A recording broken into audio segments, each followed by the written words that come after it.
नमस्कार, स्वागत है आपका एक और वीडियो में। दोस्तों, आप देख रहे हैं आपका अपना चैनल सिस्टम न्यूज 2.2। दोस्तों, आज का सबसे लेटेस्ट अपडेट ये है कि भोजपुरी के हिट मशीन खेसारी लाल यादव का एक जबरदस्त एल्बम आ रहा है। इस एल्बम का नाम है पुड़िया ले ले अइहा।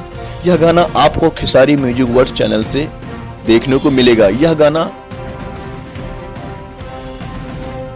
जबरदस्त और अच्छा इसमें गाने का मिक्स किया गया हुआ है। यह गाना आपको कृष्णा बेदर्दी इस गाने के लेखक हैं और इस गाने में म्यूजिक दिए हैं आर शर्मा।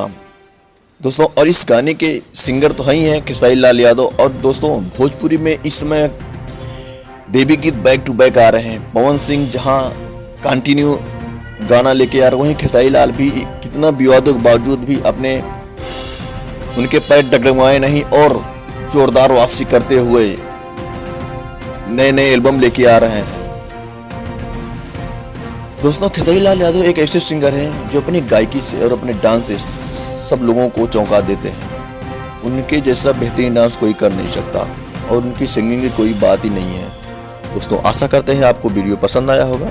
अगर आप हमारे चैनल पर नए हो तो आप हमारे चैनल को सब्सक्राइब करके लाइक और कमेंट जरूर करें। जय हिंद, जय भारत।